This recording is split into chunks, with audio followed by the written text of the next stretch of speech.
지금 시편 1편 말씀은 우리가 잘 아는 많이 읽었던 말씀일 것입니다. 그런데 시편이 총 몇 편으로 되어 있죠? 1편부터 마지막이 몇 편이죠? 150. 예, 맞아요. 150편. 그런데 시편 150편까지의 가장 핵심 주제가 오늘 시편 1편 말씀이에요. 그래서 우리가 지금 우리 2부 예배 여러분들 강단 말씀을 들으면 지금 시편 말씀을 계속 목사님께서 나눠 주시는데 시편 1편 말씀이 이해되면은 나머지 시편이 굉장히 이해되기가 쉬워요. 그래서 오늘 좀 1편 말씀에 우리 같이 집중해서 말씀을 나눴으면 좋겠습니다.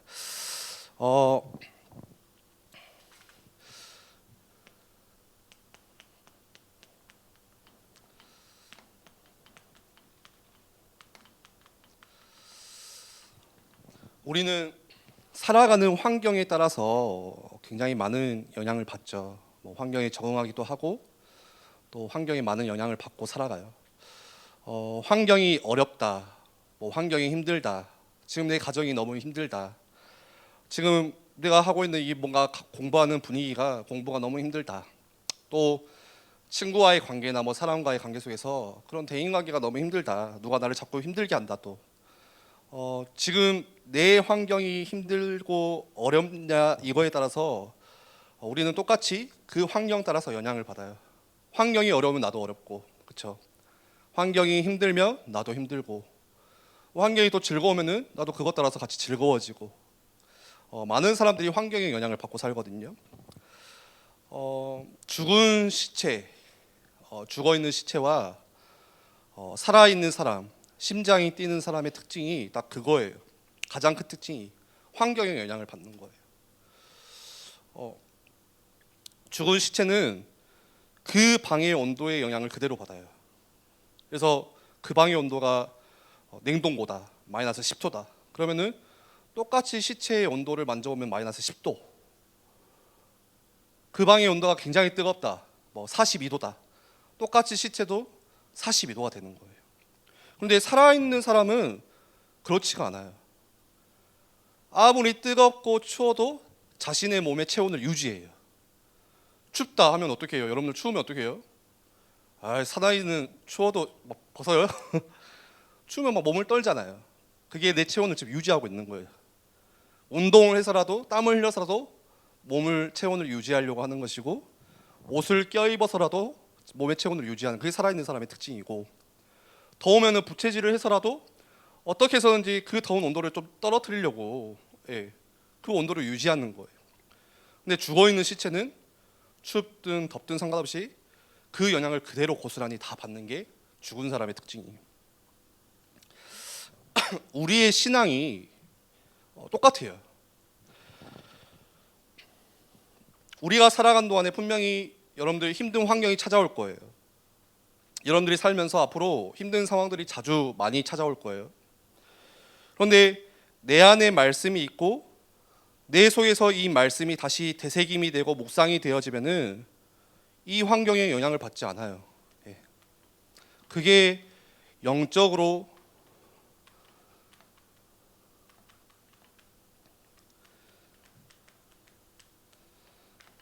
살아있는 증거예요.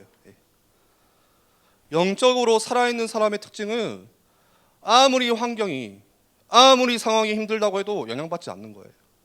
성경에 나오는 요셉을 보세요. 노예로 가요, 감옥으로 가요, 영향받지 않아요. 왜요? 내 속에 이 하나님의 말씀이 계속 묵상되기 때문에, 내 안에 있기 때문에. 다윗도 그래요. 다윗이 시편의 절반을 시로 썼잖아요. 언제 썼어요? 죽음의 위기 속에 썼어요. 쫓기는 상황에서 썼어요. 생각해 보세요. 누가 나를 죽이려 한다, 위기가 찾아왔다. 그 환경에 영향을 받아야 되는데 다윗은 그렇지 않았다는 거예요. 하나님의 말씀이 내 속에 있기 때문에. 다니엘도 마찬가지죠. 자꾸 주변에서 힘들게 해요. 사람들이 자꾸 음모를 꾸며요. 영향받지 않아요. 왜요? 말씀이 내 속에 있기 때문에. 그런데 교회만 왔다 갔다 하는 사람들의 특징이 있어요. 그거 뭐냐? 오랜 시간 신앙생활을 했는데 그 속에 뭐가 없냐? 말씀이 없어요. 예배를 너무 많이 드려왔어요. 그런데 뭐가 없냐? 말씀이 없어요. 그래서 그 사람이 살아가면서 인생 속에서 생각하는 거, 말하는 거, 행동하는 거, 또 뭔가를 계획하고 준비하는 거, 그 기준이 말씀이었기 때문에 말씀이 기준이 아니라 다른 것에 기준을 두고 있어요. 근데 그 기준은 어떤 기준이에요? 흔들리는 기준이거든요. 말씀이 아닌 다른 기준은요, 무조건 흔들리게 돼 있어요. 내가 지금 내가 이렇게 서 있는 이 발판이 흔들리는 거예요. 그래서 오늘 네 번째 신앙 발판으로 우리가 흔들리지 않는 신앙생활, 우리가 어떤 환경 속에서도 영향받지 않는 그 믿음 지켜내기 위해서는 어디에 발판을 둬야 되냐? 오늘 네 번째는 하나님의 말씀입니다. 오늘 우리 시편 말씀을 같이 읽었는데 두 사람이 나와요. 누구죠? 복 있는 사람. 첫 번째 사람은, 그리고 두 번째 사람은 어떤 사람이에요? 복 없는 사람이 아니라, 복 없는 사람이라고 오늘 말씀은 아니에요. 뭐라고 이야기해요? 악인. 이렇게 두 가지 사람을 이야기하고 있거든요. 그런데 여기서 먼저 복이라는 것은 소유가 아니라 우리의 상태를 이야기해요. 행복. 우리말로 할 것 같으면은 행복이라는 게 더 맞는 것 같아요. 요즘의 사람들은 복이다, 아따 복 받았다 이러면은 뭐라고 이야기해요? 아, 돈 많네, 아, 복 받았네, 재산이 많네, 아, 복 받았네, 아, 토토 맞췄네, 아, 이 새끼 복 받았네. 뭔가를 가지고 있는 거, 돈, 소유, 재산, 이거를 복이라고 생각하거든요. 근데 오늘 시편에서 말하는 복은 소유의 복이 아니라 많든 적든 그 소유와 상관없이 행복한 사람,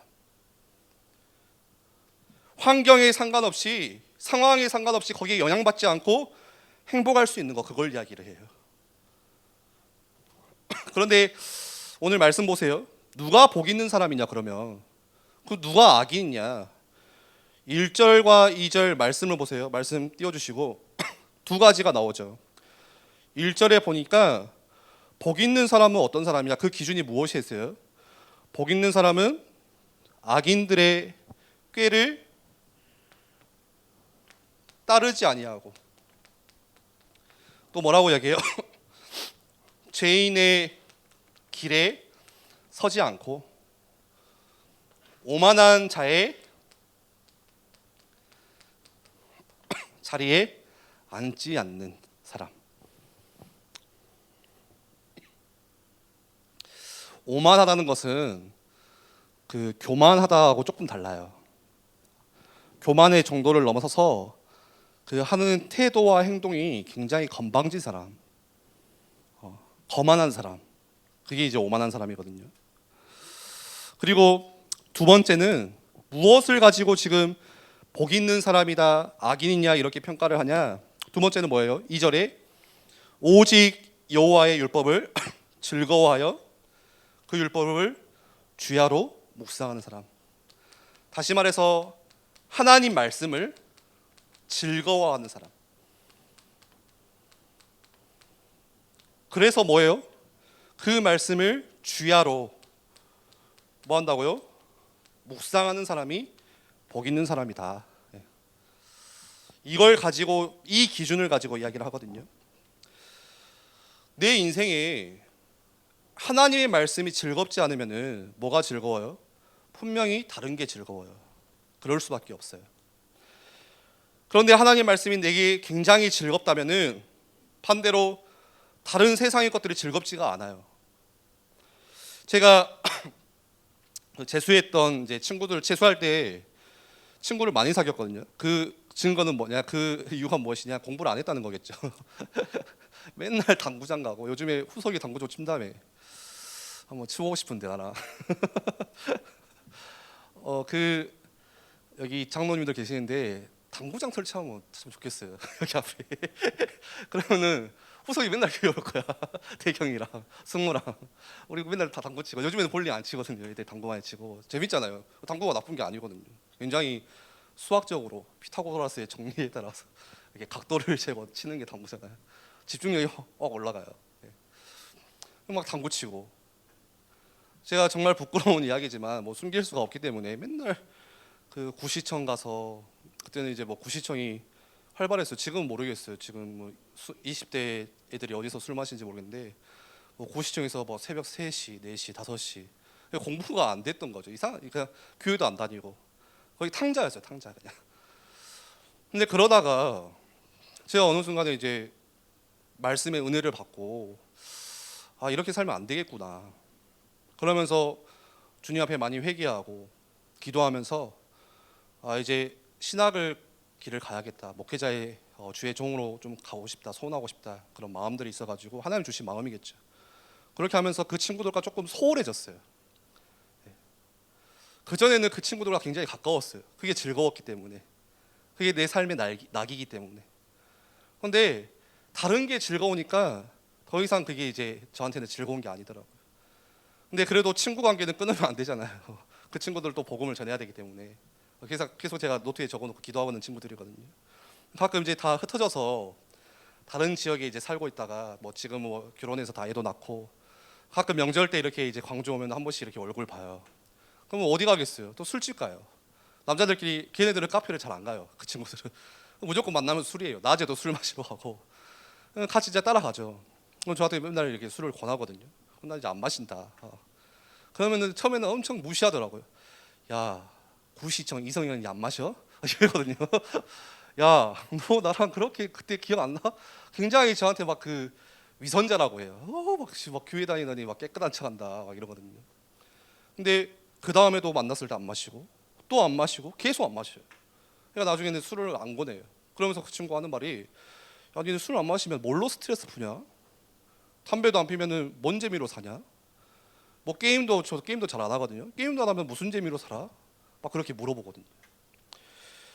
말씀이 즐겁지 않으면 분명히 다른 게 즐거워요. 반드시 그럴 수밖에 없어요. 그 사람들은 그게 즐겁고 그 재미로 인생을 살아가요. 그런데 말씀이 즐거우면 다른 게 별로 즐겁지가 않아요. 다른 게 별로 내게 매력 있지가 않아요. 오늘 말씀처럼 여호와의 율법을 즐거워하여, 그게 바로 복 있는 사람이에요. 사람들이 죄를 짓잖아요. 저도 죄를 짓고 여러분들도 죄를 짓잖아요. 그런데 죄를 짓는 이유가 무엇이냐? 그 사람이 불량해서가 아니에요. 성격이 불량한 사람이라고 해서 죄를 짓는 게 아니에요. 부모님들은 막 이야기하거든요. 아유, 우리 자녀가 어렸을 때는 진짜 안 그랬는데 착하고 심성도 걷고 맨날 교회밖에 올라왔는데 친구를 잘못 사귀었어. 막 이상한 짓을 하고 밤에도 안 들어오고 집에. 그러면은 그 친구 부모님은 그 친구를 잘못 사귀었다는 그 친구의 부모님의 이야기를 들어보면은, 아, 또 우리 아이가 안 그랬는데 친구를 잘못 사귀, 누구를 잘못 사귄 거예요. 서로 그러고 있어요. 근데 죄를 짓는 이유는 무엇이냐? 하나님의 말씀이 즐겁지 않기 때문에 그래요. 불량해서가 아니라 말씀이 즐겁지 않으면 뭐가 즐거워지냐? 이 말씀이 즐겁지 않으면 죄가 즐거워져요. 죄가 훨씬 재미있어져요. 그래서 저번에도 말씀 나눴잖아요. 우리가 죄를 안 지으려고 해서 안 지어지는 게 아니다. 우리 인간이 원래 본성이다. 나는 연약하고 나는 또 무너지고 실패하기 때문에 이번 주에도 죄 지었어요. 여러분들 안 해야지 하잖아요. 나 다시는 안 해야지. 혹시 우리 남학생들 야동을 못 끊었어요? 아, 야동 끊는 거 이거 뭔가 마음의 가책이 느껴져요. 예. 아, 이거 안 봐야 되는데. 그러면서 또 죄를 짓거든요. 또 반복하거든요. 그 습관을. 그래서 내가 안 해야지 해서 안 되는 게 아니라, 여러분들 뭐를 아셔야 되냐? 우리 안에 이미 죄성이 있어요. 죄성. 우리 속에 있다는 거예요.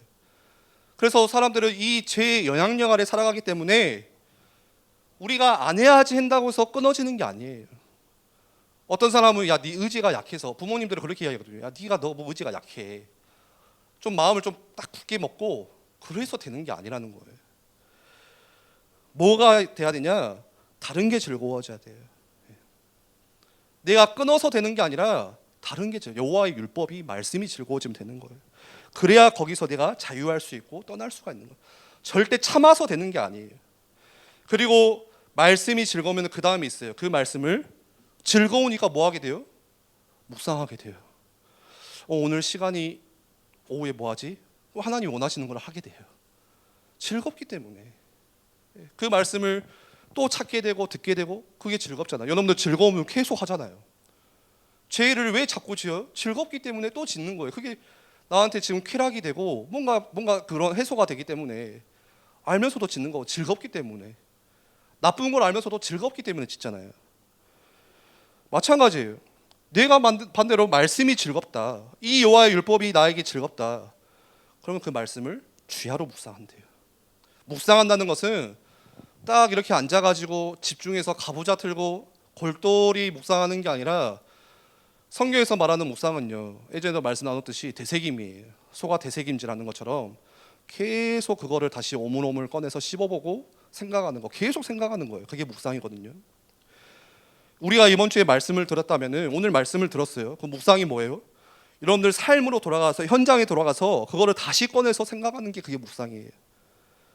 그냥 가만히 앉아서 집중해서 하는 것도 묵상이겠지만 여러분들이 학교를 가다가 버스를 타고 가는 그 길에 다시 꺼내서 되새김질하고 묵상해 보는 거예요. 이번 주 말씀에 내가 자꾸 죄를 짓는 게 내가 말씀이 즐겁지 않기 때문에 그렇구나. 그게 묵상이에요. 계속 생각해 보는 거예요. 내가 이번 주도 죄 지었네. 내가 지금 다른 게 즐거웠구나. 그게 내 영적인 상태구나. 그거 하는 사람이 복 있는 사람이래요. 주야로 묵상하는 사람이, 말씀을 주야로 묵상하는 사람, 그 사람은 악인의 길에 서지 않고 오만한 자의 자리에 앉지 않는 사람이에요. 그런데 여기서 말하는 악인은 누구예요? 여러분들 악인이 누구예요? 죄 많이 지은 사람이 악인이에요? 우리 생각에는 교회 안 다니는 저기 세상 밖에 있는 우상숭배하는 사람, 그게 악인이다 이렇게 생각할 수 있어요. 자꾸 지금 교회를 핍박하고 비난하는 그런 사람들이 악인이다, 그런 사람이라 생각할 수 있지만 오늘 말씀에서 악인은 조금 달라요. 지난번에 우리 로마서 7장 말씀에서도 나눴죠. 악인의 꾀를 쫓고 죄인의 길에 서고 오만한 자리에 앉고 하는 그 사람이 밖에 있는 사람이 아니라 그 악인이 누구예요? 나예요. 내 안에 있어요. 무슨 말이냐? 로마서 7장 18절에 예전에 우리 말씀 나눴잖아요. 사도 바울이 이렇게 고백을 해요. 내 속, 내 안에 육신의 선한 것이 있지 않고 오히려 육신의 선함을 원하지만 지금 내게 있는 것은 선을 행하는 것이 없다. 원함은 있어요. 내가 죄를 안 지어야지, 내가 하나님의 뜻을 위해서 살아야지 하지만 막상 내 육신 속에 내가 하고 있는 내 모습을 보니까 그게 없다는 거예요. 자기 안에 선한 것이 거하지가 않아요. 여러분들 우리 속에는 선함이 없어요. 선한 것이 없다는 이야기는 뭐가 있다는 거예요? 우리 속에 악이 있다는 거예요. 이것과 연결이 돼요. 바울이 자기 자신을 보니까 뭐가 있다고 이야기를 해요? 내 안에 악이 있구나. 선을 원하기는 하나 선은 없고 내 안에는 악이 들어있다. 그렇다면은 오만한 자의 자리에 앉는다는 것이 어떤 사람이에요? 어디에 있어요? 내 안에 있다는 거예요. 지금 악인의 꾀를 쫓고 죄인의 길에 서 있다는 것이 어디에 있는 거예요? 저기 밖에 있는 것이 아니라 지금 내 안에 있는 거예요. 그래서 로마서 7장 21절에도 이렇게 말씀하잖아요. 그러므로 내가 한 법을 깨달았노니 무슨 법이에요? 바울이 이렇게 이야기하죠. 선을 행하기를 원하나 나에게 악이 한 게 있구나. 악이 있구나. 지금 악인의 꾀를 쫓는다는 것이 악인이 저기 있어서 우리가 거기를 쫓아간다는 게 아니에요. 그 말이 아니라 내 안에 악이 있어요. 여러분들 안에 악이 있어요. 죄를 내가 지금 짓고 싶어하고 죄를 범하고 싶어하는 그 악이 누구한테 있다고요? 내 속에 있다는 거예요. 그 악인이 내 안에 있다는 거예요.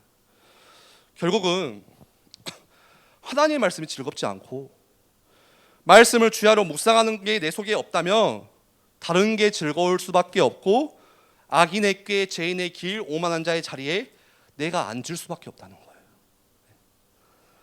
그렇다면 오늘 3절에 복 있는 사람과 악인들을 이렇게 나눠서 표현을 해요. 그는 3절 말씀에 그는 시냇가에 심은 나무가 철을 따라 열매를 맺으며 그 잎사귀가 마르지 아니함 같으니 그가 하는 일이 다 형통하리로다. 복 있는 사람을 뭐라고 표현하냐? 시냇가에 심겨진 나무다. 그게 복 있는 사람이다. 이렇게 표현하거든요. 다시 말해서 아무리 메마른 가뭄이 찾아와도 비가 오지 않아도 시냇가에 심겨져 있기 때문에 환경의 영향을 받지 않는다는 거예요. 늘 잎사귀가 푸르다는 거예요. 그런데 반대로 그렇지 않고 들판에 혼자 있을 것 같으면 비가 오지 않으면 같이 말라지고 환경의 영향을 그대로 받는 게 그게 악인이에요. 그래서 악인은 뭐라고 이야기하죠? 4절에 악인들은 그렇지 아니하며 이해 안 된다는 거죠. 뭐와 같다고요? 악인은 저 바람에 날아가 버리는 겨와 같다. 겨. 여러분들 겨는 뭔지 모르시죠? 이 겨 말고 무슨 겨예요? 여러분들 뭐 쌀이나 뭐 보리나 뭐 수수 이런 거 그 보면은 그 껍데기, 예. 그 벼의 껍데기, 뭐 부산물 그런 걸 이제 겨라고 하거든요. 다시 말해서 겨는요 아무런 힘이 없어요. 그래서 후 불어버리면 그 날아가요. 오늘 말씀처럼 아주 작은 바람에도 날아가 버리는 게 그게 겨예요. 다시 말해서 환경의 영향을 그대로 받아버리는 거예요. 같이 날아가 버리는 거예요. 여러분들 명심하세요. 하나님의 말씀이 내 속에 없다. 여기에 지금 모태신앙, PK, 또 뭐 중직자 자녀, 교회 10년, 20년 여러분들 다녔어요? 여러분들 그동안 뭐 했어요? 오랜 시간 내가 뭔가를 맡아서 했어요? 회장을 했어요? 뭐 찬양팀을 했어요? 그런데 내 속에 말씀이 없다. 그러면은 바람에 날아가 버리는 겨와 같아요. 아무리 사람들이 계획을 많이 해도 여러분들 계획 많이 세우죠. 내 인생을 이렇게 이끌어 가봐야겠다 막 경영을 해도요. 바람 한번 불면은 없어지는 게 그게 악인이에요. 말씀이 내 속에 없기 때문에. 여러분들 계획도 없어지는 것이고 얼마나 그럼 비참해요. 내가 지금 힘들게 준비했던 것도 다 없어지는 것이고 우리 고3들 막 힘들게 지금 공부하고 하는데 그게 다 물거품이 돼버리는 것이고 여러분들이 가지고 있는 것도 없어지는 것이고 한바람에 다 없어지는 게 그게 겨와 같은 거 악인이에요. 내 계획대로 되는 게 하나도 없는 인생이 바로 이 겨와 같은 악인의 인생이에요. 그래서 잠언 말씀이 이렇게 이야기하잖아요. 뭐라고 이야기하죠? 사람이 마음으로 자기의 길을 계획할지라도 그 길을 그 걸음을 인도하시는 분 누구시라고요? 여호와 하나님이시다. 사람들이 막 계획을 세워요. 나는 이렇게 저렇게 해서 학교를 가야겠다. 나는 이 공부를 하고 이런 직업을 얻어야겠다. 나는 이런 일을 해야겠다. 나는 집에 돈이 없기 때문에 막 이런 아르바이트를 해가지고 막 돈을 모아야겠다 계획을 세우는데 사람이 계획하지만 그 길을 인도하시는 분은 바로 여호와 하나님이세요. 만약에 그 사람이 여호와의 말씀이 그 가슴 속에 늘 묵상된다면 진정한 제대로 된 인생의 인도를 받겠죠. 그래서 말씀이 내 안에 있다는 거, 이 말씀을 묵상할 수 있다는 것은요 너무나 귀중한 거예요. 너무 중요해요. 그래서 끝으로 5절과 6절 말씀을 보세요. 5절과 6절에 복 있는 사람과 악인의 결말이 나와요. 어떤 결말이 나오냐? 5절 말씀에는 그러므로 악인들은 심판을 견디지 못하며, 이 악인은요 분명히 심판이 찾아오는데 그 심판을 견딜 수가 없고 어떤 결말이 나와요? 죄인들이 의인들의 모임에 들지 못하리로다. 작은 바람 조금만한 심판에도 견디지 못하고 그때는 악인들은요 의인들의 그 회중의 모임에 들어가지를 못한다는 거예요. 예를 들어서 지금은 여러분들 아마 그걸 모를 거예요. 저도 이제 뭐 완전 어렸을 때 그 시골에서 잠깐 봤는데 그 우리 권사님들 아시죠? 키라는 게 있잖아요. 그 키 뭔지 아시죠? 이렇게 타타타 터는 거. 아마 모를 거예요. 사진이 있어야 될 것 같은데 옛날에 뭐 탈곡기 이런 게 없으니까 뭐 그렇게 깨끗한 쌀이 안 나오잖아요. 부산물이 섞여서 있거든요. 그러면 그때는 막 할머니들이 어머니들이 밥하기 전에 지금은 그냥 이렇게 씻어가지고 솥단지에 넣잖아요. 솥단지가 아니라 전기밥솥에 넣잖아요. 그때는 키에다가 그거를 막 털어요. 이게 반복을 해서. 그 작업이 어떤 작업이냐? 쌀은 거기에 딱 남고 그 부산물 껍데기들은 그냥 날아가 버리는 거예요. 그걸 계속 반복하면서 깨끗한 쌀을 이렇게 딱 빼거든요. 그래서 이제 곧 솥단지에 넣어가지고 밥을 하잖아요. 마치 그것과 같아요. 쌀 안에 지금 뭔가 섞이지 않게 하는 것처럼 나중에 심판 때는 알곡들은 거기에 남지만 반대로 겨는 거기에 남지 못하고 날아가 버리는 거예요. 들어가고 싶은데 거기 남고 싶은데 남을 수가 없어요. 그래서 바람에 나는 겨와 같다, 그 말씀이에요. 그런데 복 있는 사람의 결말은 뭐예요? 6절에 무릇 의인들은 그 길을 하나님께서 인정하신대. 하나님께 인정받는 사람. 여러분들 사람에게 인정받기를 원하세요? 아니면 하나님께 인정받기를 원하세요? 사람에게 칭찬받기를 원하세요? 아니면 하나님께 칭찬받기를 원하세요? 저는 그렇게 생각해요. 사람들에게 칭찬받고 사람들에게 인정받는 사람은 하나님께 인정받기가 힘들다고 봐요. 저는 그래요. 저는 오히려 비난받고 낮은 자리에 가고 아무도 못 알아주는 그 중심을 하나님을 더 인정해 주세요. 그래서 다시 이야기 드리고 싶어요. 주야로 말씀을 묵상하는 거, 말씀이 즐거워서 이 말씀을 내가 아침과 저녁으로 묵상하는 거 너무 중요해요. 오늘 이 주야로 아침과 밤낮으로 묵상한다는 것은 시간적인 개념만 있는 게 아니라 우리의 인생이 또 그래요.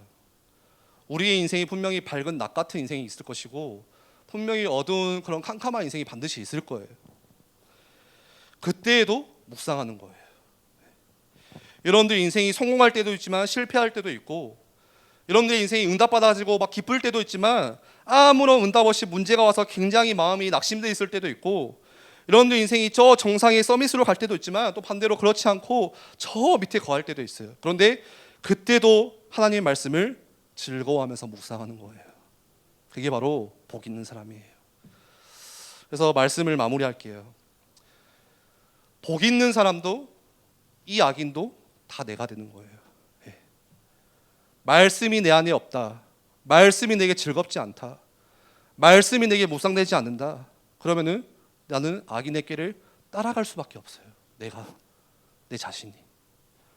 그런데 하나님 말씀이 내 속에 있다, 늘 머물러 있다, 이 말씀이 내가 즐거워서 또 생각되어지고 또 묵상되어지고, 그 속에서 지난주 말씀처럼 그 보혜사 성령께서 깨닫게 하시고 가르쳐 주시면서 이 말씀이구나, 그러면요 그 사람은 복 있는 사람이에요. 하나님께서 그 사람은 그 길을 인정하신대요.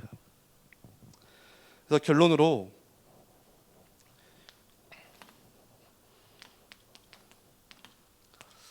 여러분들 말씀 묵상이 어디까지 가야 되냐? 말씀 운동으로 가야 돼요. 운동은 달라요. 영어로 뭐예요? 무브먼트라고 하잖아요. 운동은 힘을 얻어가지고 활발하게 이렇게 움직이는 게 운동이에요. 역동하는 게 운동이에요.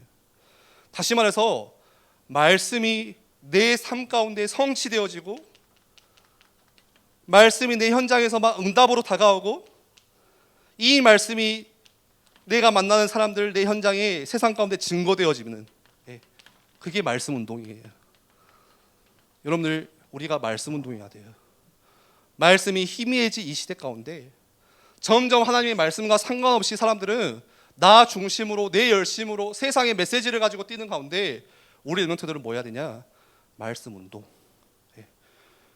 무브먼트, 그게 일어나야 돼요. 내 현장에서. 그 시작이 뭐예요? 묵상이에요. 그래서 여러분들이 이 맛을 한 번만 보기 시작하면은 어떻게 되기 시작하냐? 예배가 기다려져요. 여러분들 스스로를 한번 점검해 보세요. 말씀이 기대가 돼요. 나는 예배가 기다려지세요? 저는 주일날 예배가 강단 말씀이 기대가 돼요. 그래서 주보가 나오면 항상 말씀을 먼저 읽어봐요. 내가 이번 주 이 말씀으로 살아왔지, 그 다음 주에 주신 말씀이 무엇일까? 기대가 돼요. 기대가. 어떤 말씀 주실까? 하나님이 나에게 어떤 음성을 들려주실까? 예배가 기다려지는 거예요. 내가 또 오늘 또 내가 예배 드려야 내가 또 현장에서 말씀 운동, 이 말씀이 성취되어지고 응답되어지고 증거되어지는 그 말씀 볼 수 있지. 그게 복 있는 사람이 가는 길이에요. 그래서 여러분들 오늘 이번 주에 다시 묵상 시작하세요. 먼저 중요한 것은 말씀을 듣는 것. 일어나라, 영호야. 장로님 깨워주세요, 윤규 장로님. 말씀을 일단 들어야 돼요. 듣지 않으면 말씀이 내 속에 들어가지가 않겠죠. 안 들었으니까. 그래서 오늘 졸았다면은 여러분들 말씀을 다시 들어보세요. 용호야, 말씀을 다시 들어보고, 알았지? 인강만 듣지 말고 그런다고 네 뭐 성적이 달라지냐? 그렇지 않아 절대. 말씀을 듣고 그 말씀을 여러분들 들은 말씀을 묵상하세요. 그래서 제가 뭐 그런 말 잘 안 하지만 왜 말씀을 적으라고 하냐? 우리 선생님들은 좀 그 훈련들을 우리가 랩런트들하고 같이 했으면 좋겠어요. 우리 보니까 선생님들도 잘 안 적더라고요. 보니까. 그래서 제 메시지니까 적으세요. 그 말이 아니에요. 적어야 말씀을 다시 꺼내 읽을 거 아니에요. 적어야 내가 어떤 말씀을 붙잡았는지 볼 거 아니에요. 묵상을 하려면 재료가 있어야 되잖아요. 그럼 재료가 없으면 뭘 묵상할 거예요? 그럼 자꾸 다른 거 재료 가지고 묵상할 거거든요. 내 능력, 내 기준, 지금 내 중요한 가치관, 그거 묵상하면 어떻게 된다고요? 이렇게 가는 거예요. 악인의 길을 가는 거예요. 그래서 먼저 말씀을 듣고 말씀을 여러분들 다 적으라는 게 아니라 내가 오늘 붙잡은 말씀을 한 줄이라도 적어보시고 그 말씀을 여러분들 삶 가운데서 다시 묵상하면서 말씀 운동이 되어지도록 여러분들 학교 현장에 내가 광주일고를 다닌다. 광주일고 현장에 여러분들 하나님께서 보내신 이유 광주여고를 다니세요. 광주여고에서 여러분들 말씀 운동하세요. 공부만 하지 마시고 불신자들하고 똑같이 그런 삶을 살지 마세요. 거룩하게 달라야 돼요. 구별된 사람들이에요. 우리 직장에 다니시는 선생님들은 직장에서 똑같이 돈 버는 사람과 달라야 돼요. 구별된 사람이에요. 우리는 하나님의 백성은 거룩한 백성이에요. 그 말씀 운동이 나로부터 일어날 수 있도록 우리가 같이 기도했으면 좋겠습니다. 우리 한번 같이 기도하겠습니다.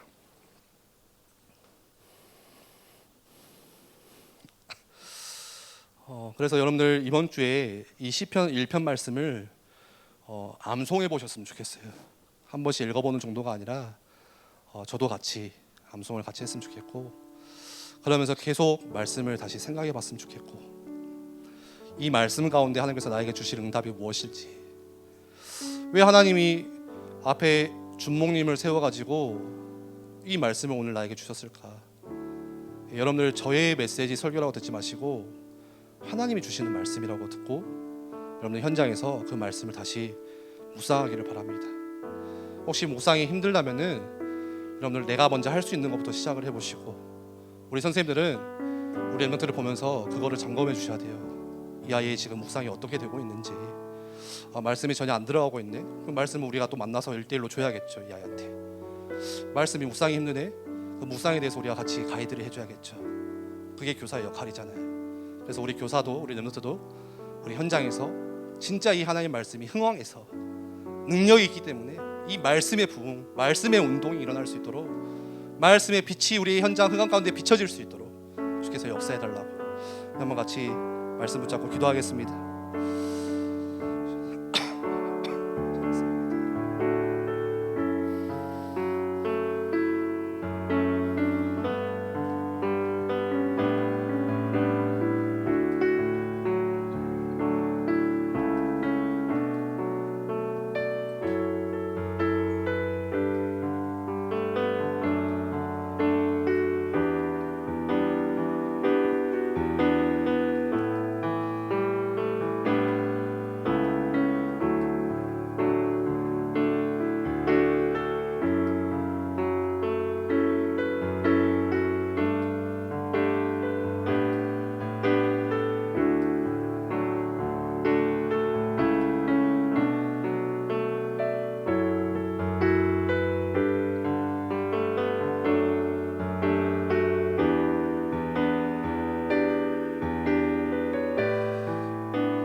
말씀 앞에서 경외함으로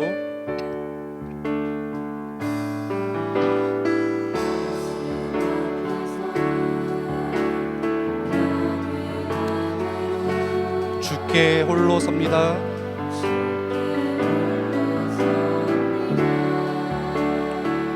생명의 말씀, 우리가 그 말씀에 주님 순종하기를 원합니다. 주를 예배한, 우리 한 번 더 고백합니다. 말씀 앞에서 경외함으로 주님 홀로 섭니다.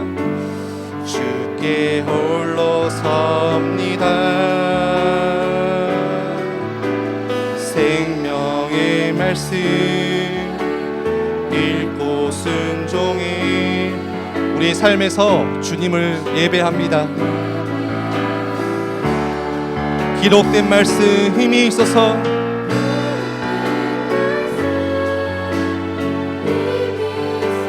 진리로 우리를 거룩해 하시고 주님의 말씀은 거룩한 말씀이요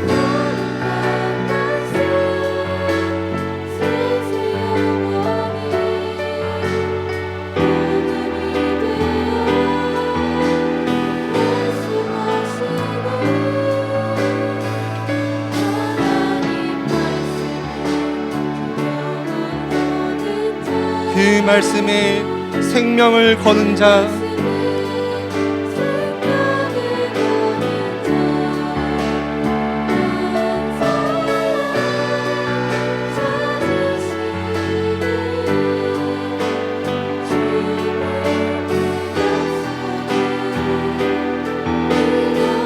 하나님의 말씀에 운명을 거는 자, 우리 정말 하나님 말씀에 순종하기를 원합니다.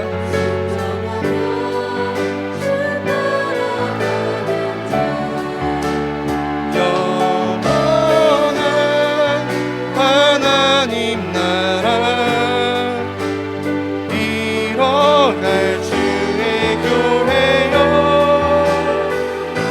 우리 처음부터 한 번 더 찬양합니다.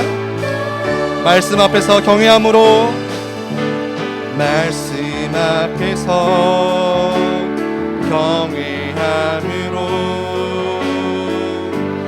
주께 홀로 이 시간 우리의 마음을 다하여서 정말 우리의 중심을 다하여서 이 시간 우리가 주님 앞에서 우리의 입술로 이 찬양을 함께 고백하기를 원합니다.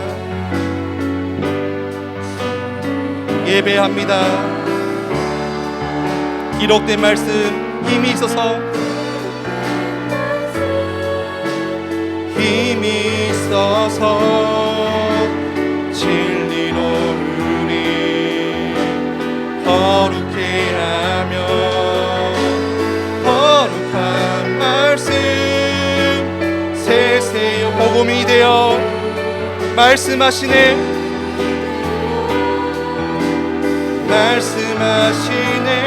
하나님 말씀에 두려워하는 자 그 말씀에 생명을 거는 자 하나님은 지금 이 순간 그 한 사람을 찾으십니다.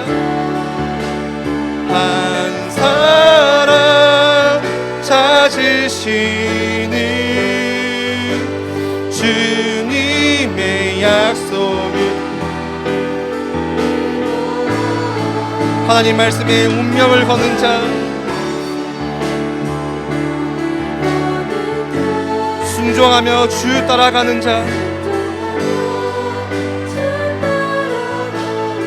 영원한 하나님의 나라 하나님 나라 이뤄갈 주 우리 마지막으로 함께 고백합니다. 하나님 말씀에 두려워 떠는 자 그 말씀에 생명을 거는 자 하나님 말씀에 두려워 떠는 자 그 말씀에 생명을 거는 자 한 사람 찾으시는 주님의 약속을 믿어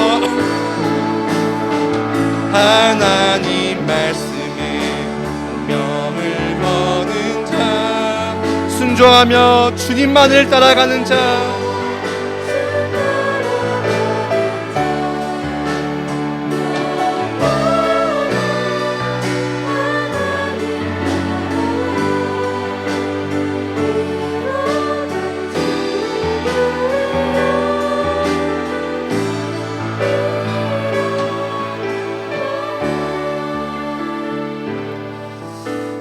하나님, 구원받은 우리가 하나님이 세우신 교회임을 믿게 하시고, 우리가 나아가는 현장과 세상 앞에 이 그리스도의 빛을 비추며 이 그리스도의 말씀으로 세상을 치유하는 거룩한 주님의 백성이 되기를 간절히 원합니다. 우리가 이 말씀이 즐겁지 아니하고 자꾸만 죄인들의 길을 쫓아가기를 원하고, 내 안에 자꾸만 이 죄의 유혹, 죄가 더 즐거운 우리의 연약함을 주님 앞에 드리면서, 하나님, 오직 그리스도의 말씀만 따라갈 수 있는 은혜를 허락하여 주옵시고, 그 말씀이 즐겁기 때문에 날마다 우리의 삶 가운데 말씀을 묵상하기를 원하고, 이 말씀이 내 안에서, 내 현장에서, 내 가정에서, 내 학교에서, 내 일터에서 말씀이 흥황하여 이 말씀의 운동이 일어날 수 있도록, 나를 만나는 모든 사람이 이 그리스도의 말씀을 들을 수 있도록 주께서 성령으로 역사하시고 인도하여 주옵소서. 하나님, 말씀을 못 듣는 우리 멤버들이 있다면 그의 마음 가운데 주님 구ün함을 베풀어 주셔서 그 마음이 녹아지게 하시고, 말씀이 그들 마음속에 임하게 하시고, 그들의 마음의 문을 열어주시고, 그들의 막힌 귀를 열어주시고, 세상의 메시지에 반응하는 것이 아니라 하나님의 말씀에 반응하는 영적인 사람이 될 수 있도록 주께서 역사하여 주옵소서. 이번 주 우리 모든 렘넌트들이 현장에서 이 말씀을 다시 읽고 말씀을 묵상하는 그 가운데 이 말씀을 성령께서 깨닫게 하시고 가르쳐 주시고, 또 그 보혜사께서 우리 가운데 위로하시는 그 주님의 놀라우신 은혜가 우리 가운데 임할 수 있도록 주께서 역사하여 주옵소서. 모든 영광 주님께 올려드립니다. 예수 그리스도의 이름으로 기도합니다.